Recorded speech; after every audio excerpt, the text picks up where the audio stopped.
alaikum, what's good guys? So today we're doing a different type of video. Today we're out here in Liverpool, 3rd of July 2020. We're fighting against the regime and blockade against Yemen. We're here at J. George's Hall. So make sure you like, share and subscribe on this video and spread the awareness as well. Peace.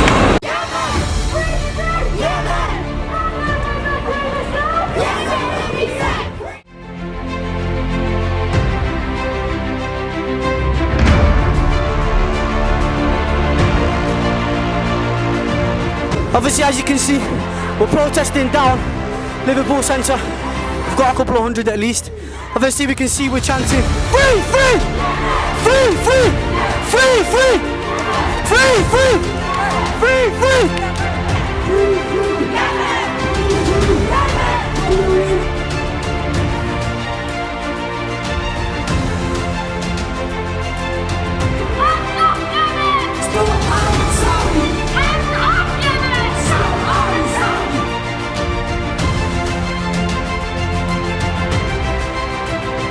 Alright, we just finished the march through Liverpool town. MashaAllah, there was so many people, honestly, I didn't expect so many people to come. Look, you can see, and there's more people to come over there. Show them there's more people to come, honestly. It's amazing, MashaAllah. We're gonna go try and get some interviews now.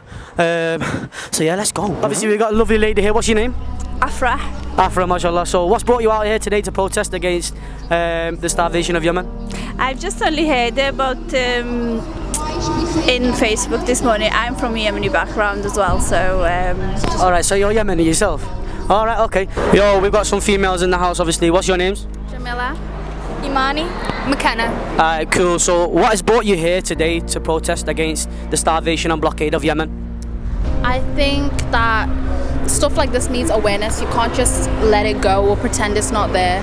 Many things that are happening in this world are because no awareness was brought to them. So when everyone turns up today, it shows that people are hearing what's happening, and those people in Yemen are the ones who need this type of hope, like the girl said before. So yeah, that's why I came today. Fair enough, that's a very, very valid point. People just forget about it, like it's not happening. Like even when they see a post, they'll just pretend it's not there, that's where it's going wrong, that's where the core issues are. What do you think of Saudi basically blocking all medication, food supplies and water supplies into Yemen? yeah, I think the world as a whole is and awful. It's been going on for a long time, so peace needs to be happening across Yemen. I think it's breaking the whole country, breaking into all kind of different groups and stuff, and we should be kind of united against the Saudi, and Saudi should get out of the country and go and find somewhere else to fight, because it's not their country. No, she's right, it's not their country at the end of the day, but they're controlling it like it is. Well, thank you so much, and God bless you. Cheers, thank you. So what's brought you here today? I also came because I've been seeing all over the online, and I thought like this is something that everybody should fight for, because if we all fight despite the race, what religion, whatever, it will actually do something about it, especially our generation. We're all one community at the end of the day. We're all one planet, so why are we fighting against each other? It really doesn't make sense at all. So what needs to happen after today? What needs to happen to help the Yemeni people? Well, like the woman said, we need to be signing like more emails and stuff, signing petitions, and just spreading awareness and going to many more protests and marches, because when you go to these marches, the people around, they're seeing, they're like, what's going on, and then they start to think and they start to wonder and like look it up themselves. So it's all about like the education and that, and I think that's just what needs to happen. That's a big thing, because obviously we were walking through Liverpool 1. Loads of people didn't know about it, so we've obviously educated all them without us even knowing.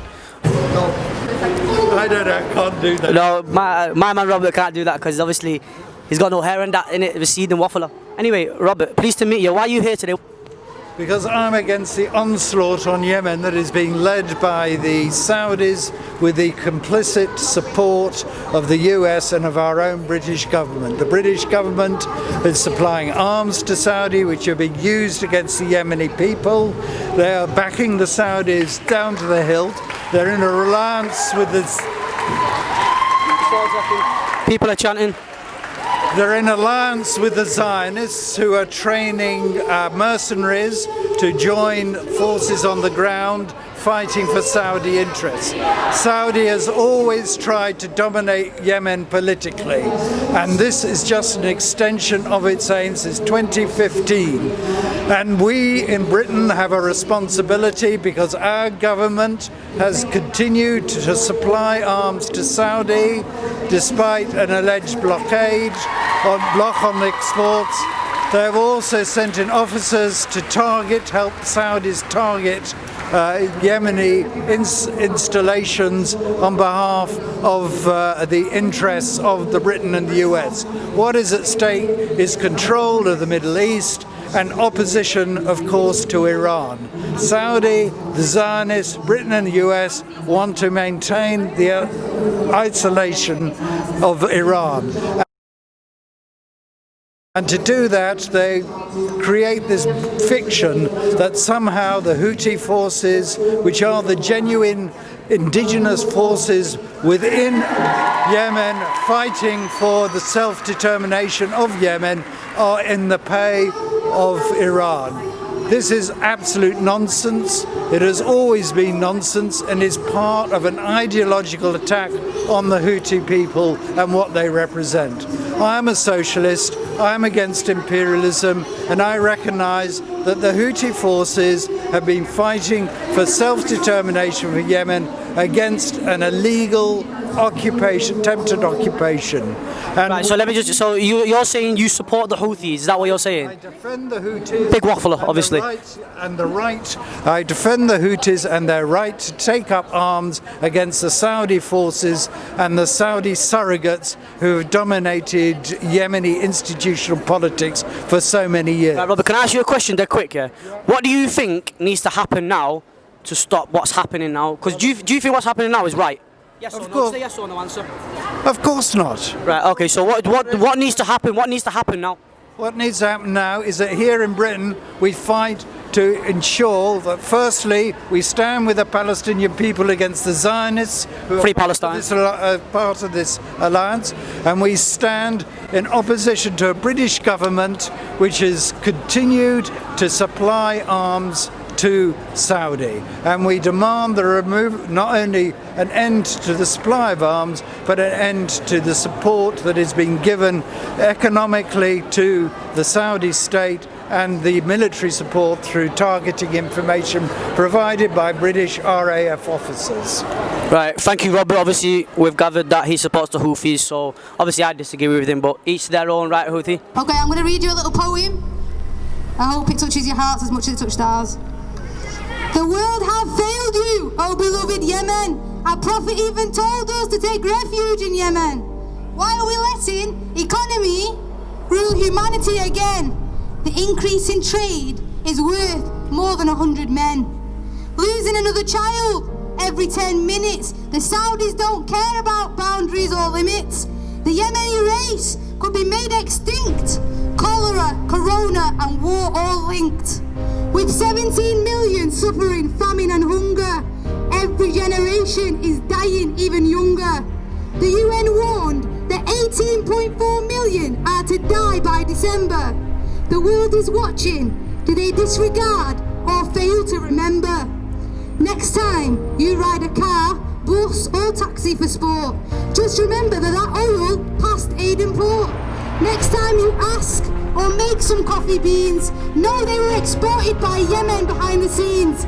Since 2011, Yemen has been in a crisis, but all anyone cared about was the riots and ISIS, with poverty and starvation, no access to medicine or education, no clean water and cholera wiping out a whole nation, making every child an orphan when they're so little, along with airstrikes on their school and hospital, droughts, malnutrition and disease. More than half the population weak at the knees. Mothers watching their children starve to death. Children watching their mothers take their last breath. Turning a blind eye on Yemen and keeping your fingers crossed. Picture 3 times the Jews that died at the Holocaust. A child every 10 minutes, that's 6 within an hour. They say 72 died in the Grenfell Tower, but that's how much died in just the 12th hour. And you think that's cool? By the end of the day, that's a whole school. It isn't an emergency, it is a crisis. It isn't an emergency. It isn't an emergency. Assalamu alaikum. Thanks everyone who's watched the video. Make sure you like, share and subscribe. Remember, keep spreading about awareness about Yemen, because it's not going to stop and it's not going to end tomorrow. Peace.